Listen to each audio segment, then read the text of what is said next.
Okay, so the importance of computer applications. So, currently, napakahalaga ng computer application, hindi lang sa trabaho natin, pati na rin sa ating daily life. So computers are now fact of our life. Computers have created a very effective information system to help the management of the organization. So ito kasing computer application, this one is the needed tool for every business. For example, the banking, the government, entertainment, the education, as well as the administration. So actually, computers have become part of our lives. So parte na siya ng buhay natin. For example, our cell phone, they are considered as computers na ginagamit natin in order to communicate with our friends or our family. Okay? Then, so at the end of this module, so we are expected to identify what is the importance of computer application to IE, know the computer hardware software, identify different operating system, or and know the different computer software used by industrial engineers. But may I ask lang, for you, what do you think is the importance of computer applications to industrial engineering? So, may I call on Patricia? For you, Patricia, what do you think is the importance of computer application to engineers? Not just hindi lang basta sa IE, particular sa engineers in general. Sir, kasi po 'di ba yung mga ang dami nga pong applications na pwedeng gamitin ng mga tao sa Mm-hmm. computer. Ano po, tulad po ng Excel, mas mabilis ka na pong mag-solve. Halimbawa, kukunin mo yung mga average, ganun-ganun po. And then yung mga graph, ayun po sir. Okay, thank you. How about you, Cecil? What do you think is the importance of computer application?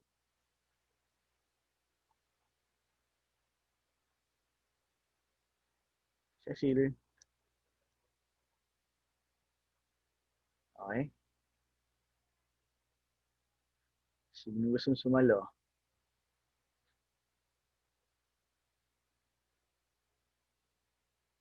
Mm-hmm.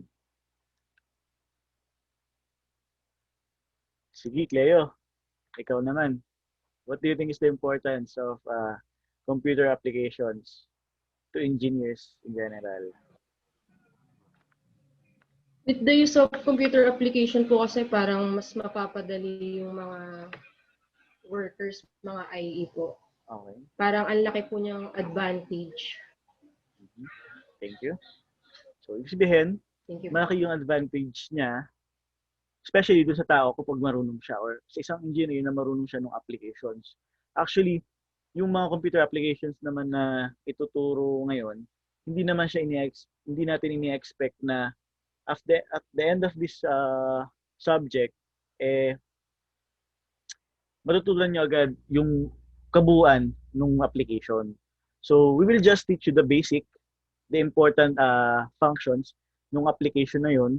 And then, most likely sa trabaho na talaga natin siya mas mapapractice at mas may improve. For example, yung Excel kasi, hindi siya tinuro sa amin nung college. Actually, nung college kami, tinuro lang sa amin ay Google SketchUp, more on mga ganong application, the POM, ah, yun lang yung tatandaan ko. But the Excel kasi is, hindi na siya naituro sa amin. So pagdating namin nung sa trabaho, as in I have no idea kung paano gumamit ng Excel. And then, dahil sa experience, syempre, parang kailangan mo kasi mas mapabilis yung trabaho mo kasi marami kang ginagawa.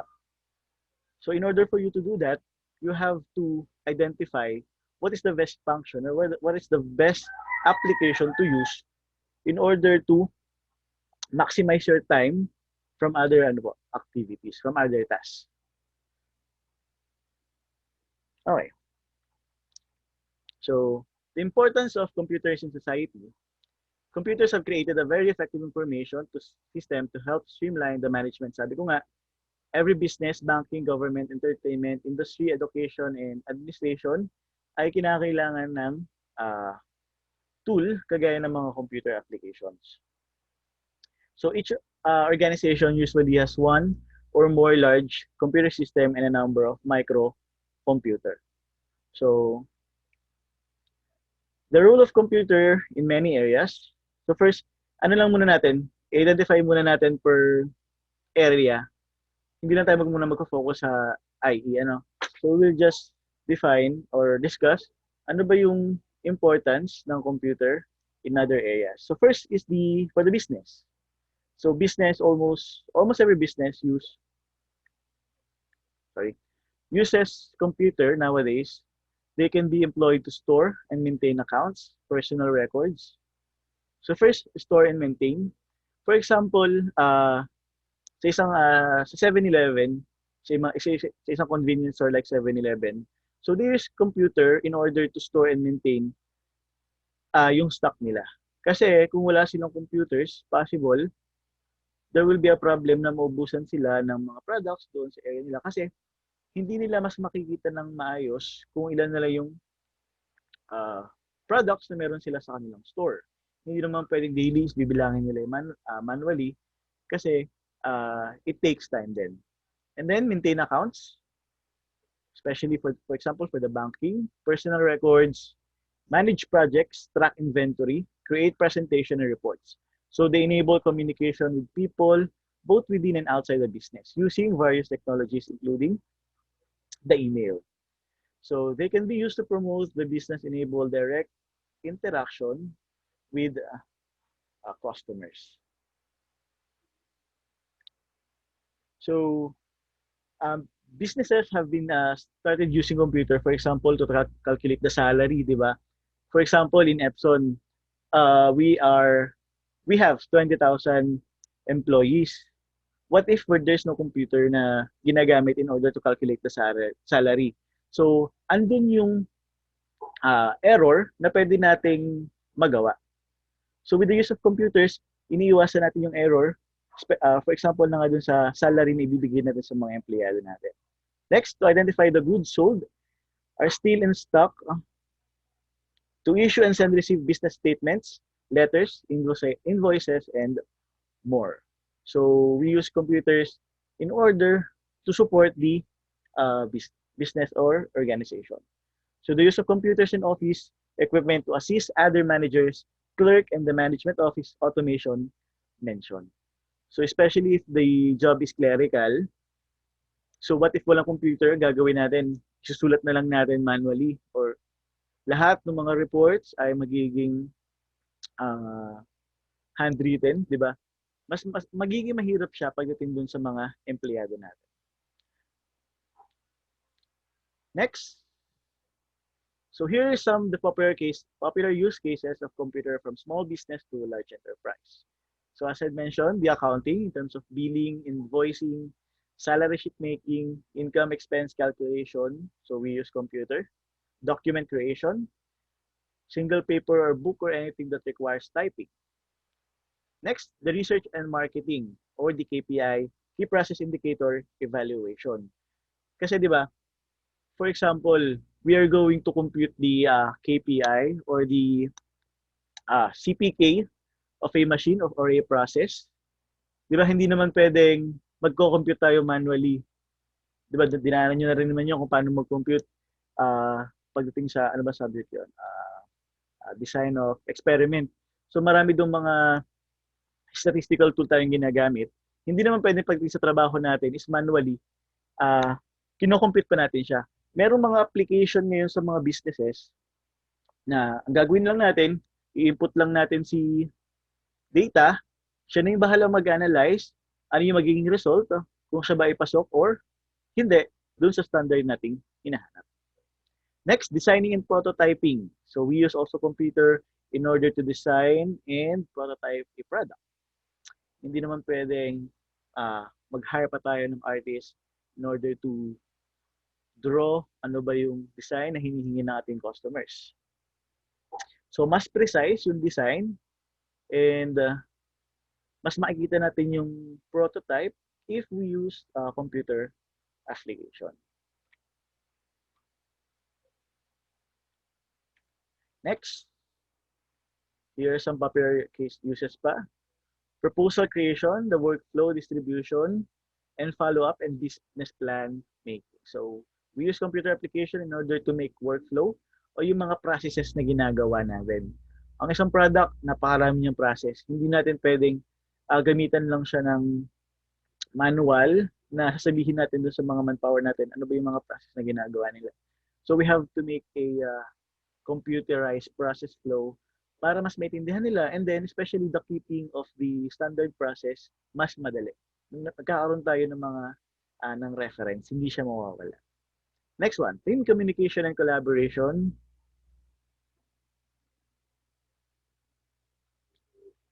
Okay, team communication and collaboration leads to efficient time management and productivity and serving customer. So team communication, we use, for example, in our company, we use Microsoft Outlook in order to communicate with other group or other department, and as well as the suppliers and the customer. So it will lead to efficient time. Kumbaga, pag may mga meeting na, for example, may mga meeting tayo na kailangan attendan na kaya naman siyang idaan sa email, kaya siyang through messaging, ay mas madali natin siyang, hindi nasasayang oras natin para lang pumunta doon sa meeting area, pag-usapan pa. So, through email, mas madali natin siyang maintindihan. The next one is the storage. Storage of all data at every possible form and access to data no matter where the executive are living.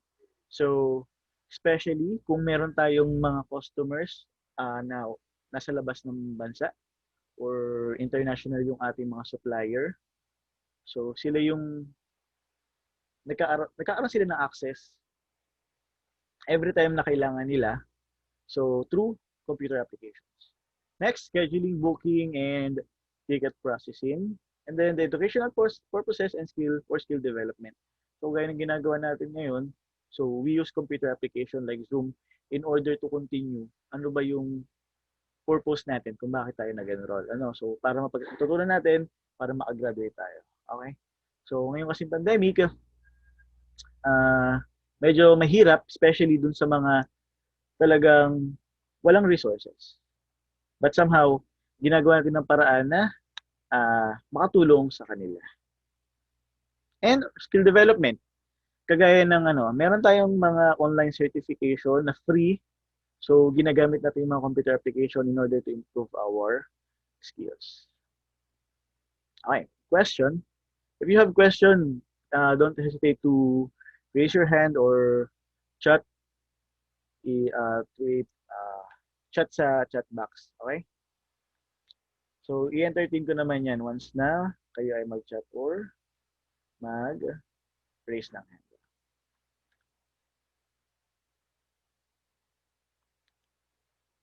Okay, let's proceed. So the importance of computer application in business. First is the self-sufficiency.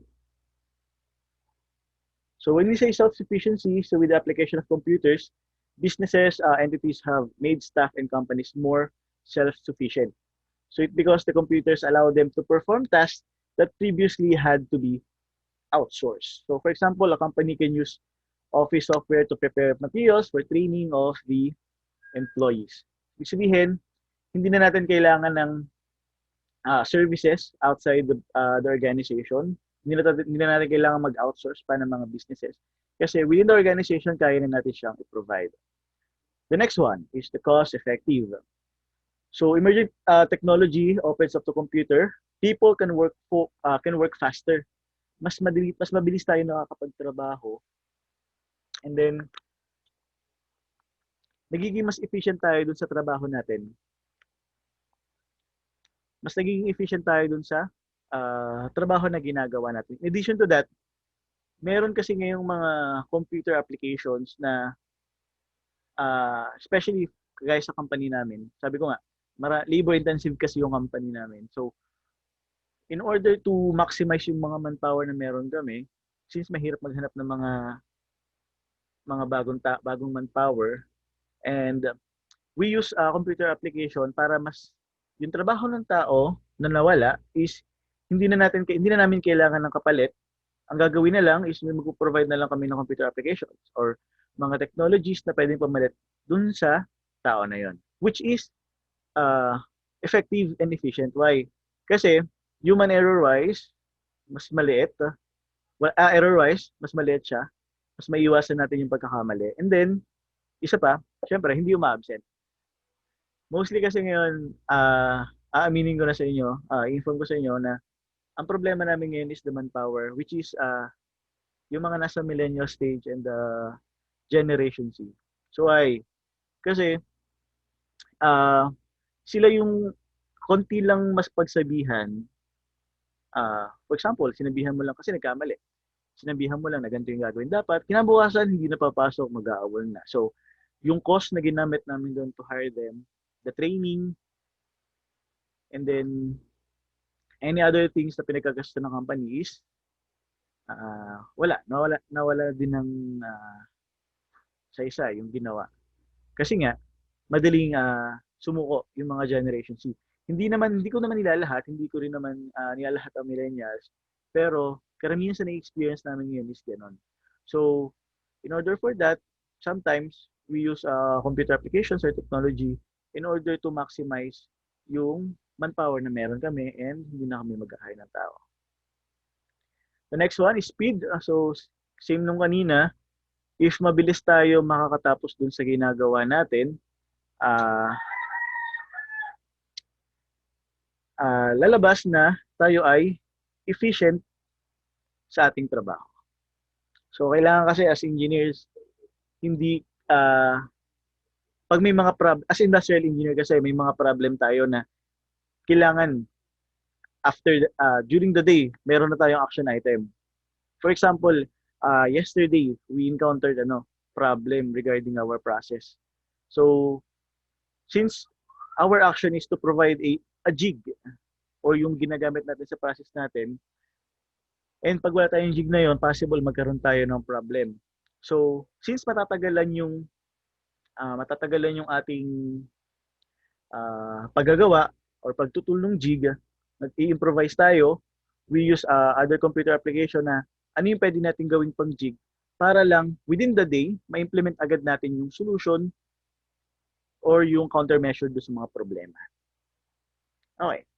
Number 4, cheaper research and development. Since available yung resources natin, mas makikita natin ano ba yung bago, ano ba yung pwede natin gamitin sa ating mga products pa na makakapag-improve ng quality and productivity. And the last one, syempre, is the sales.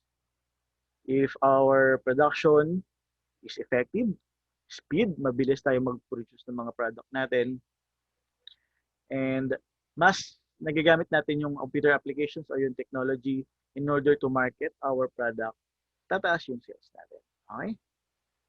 Do you have any question? Question? Okay. Okay, wala naman nagme-message. So, let's proceed. In terms of education, excuse me. In terms of education, so we can use a computer application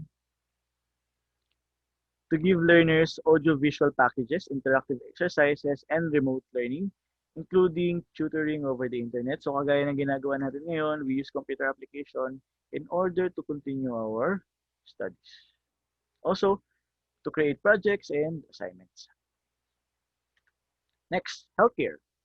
In terms of healthcare, continues to be revolutionized by computers as well as digitized medical information, making it easier to store and access patient data.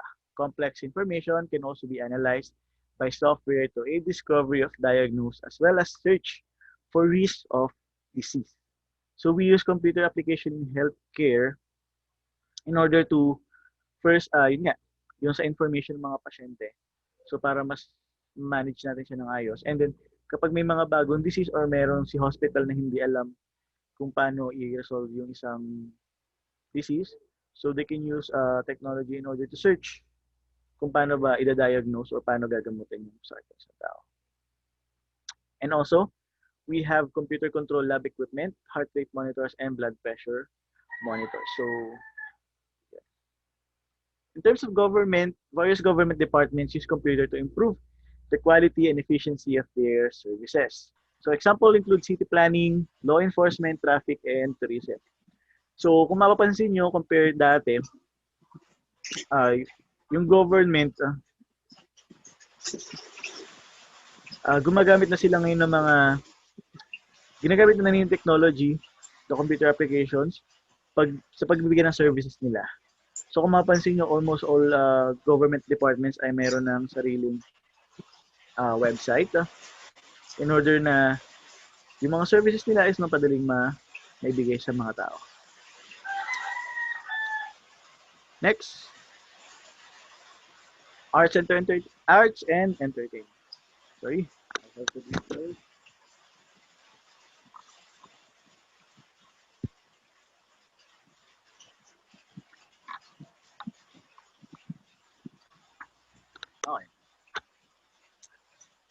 Next is computers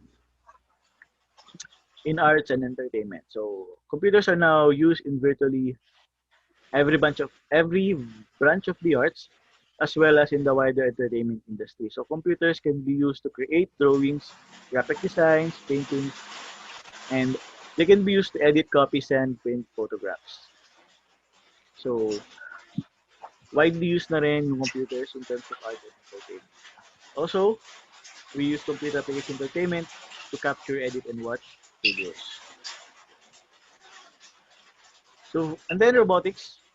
So robotics is an expanding area of technology which combines computers with science and engineering to produce machines that can either replace human or do specific jobs that humans are unable to do. So we use computer applications in order to create designs of a machine or equipment. So for example na nga dyan is AutoCAD. So we use AutoCAD to design. So to design and create ng mga ganitong item. For the social and romance, actually, so this one pertains to the social media we use in order to socialize, especially dun sa mga family or friends natin na malayo. Also, the dating sites are considered as an advantage as a result of the use of computer applications. In terms of military, computers are used extensively by the military. They are used for training purposes. So they are used for analyzing intelligence data. They are used to control smart technologies such as guided missiles and drones, as well as tracking incoming missiles and destroying them.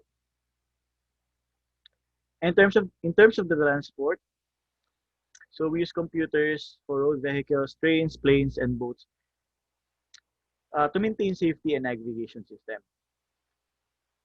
They can also highlight problems that require attention, such as low fuel levels or oil changes. Next. So the importance of computers in engineering. So we have first the CAD, or the computer-aided design, is the process of designing new products using computer software. Such computer helps designers and engineers to take their ideas from a concept state to a model in a 3D environment. So we use computer-aided design in order to para mas makita natin yung design na hinihingi ng customer natin, kasi ito yung software kasi na mas makikita natin na actual ano ba yung kailangan nating i-produce. So the advantages of CAD is visualization.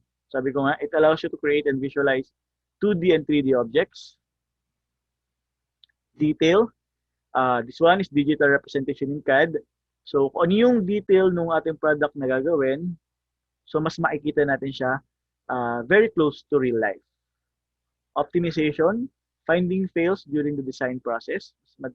Uh, Mahihirapan tayo kapag hindi tayo gumamit ng computer-aided designs. Specializations and realization. So you have the possibility of bringing your digital designs to the real world in the form of physical object with the help of fabrication technologies and computer-aided manufacturing software. And then next, the CFD or the computational fluid design. So typically when engineers are developing things such as airplanes and automobiles, they'll put the product through wind tunnel testing to make sure that drag is minimized. Drag slows the speeds of such vehicles, which can lead to reduction in fuel economy. As you can see in the picture, this one is an example of a computer fluid design na kung saan tinetest dito yung tawag dito, yung ano yung nagiging epekto, ano yung nangyayari sa airplanes and automobiles habang ginagamit. So, remember the during the MECQ or GCQ, when the government imposes the implement the barrier in motorcycles. So, if they use the CFD, possible mas makikita nila ano yung magiging epekto doon sa nagmamaneho at doon sa sasakyan na mas magiging unsafe kasi yung hangin ay sumasangga doon sa barrier.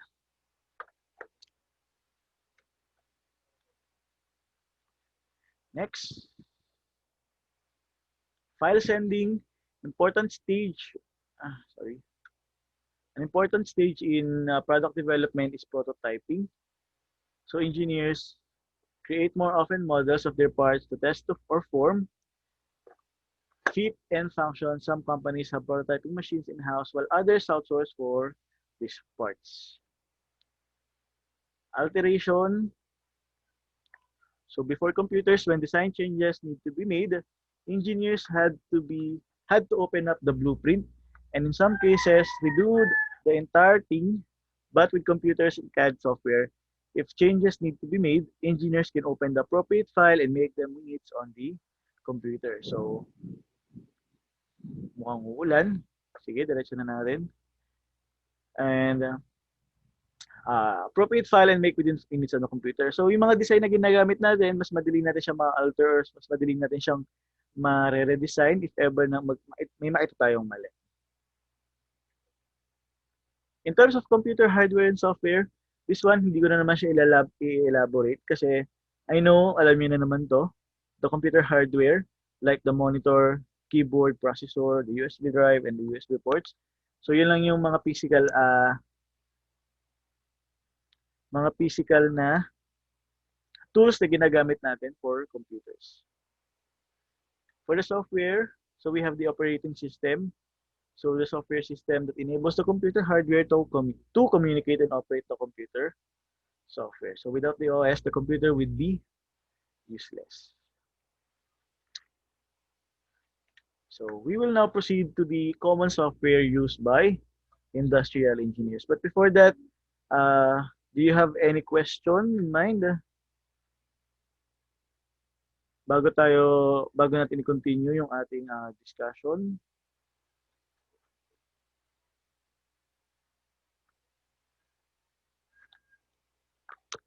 Wait lang.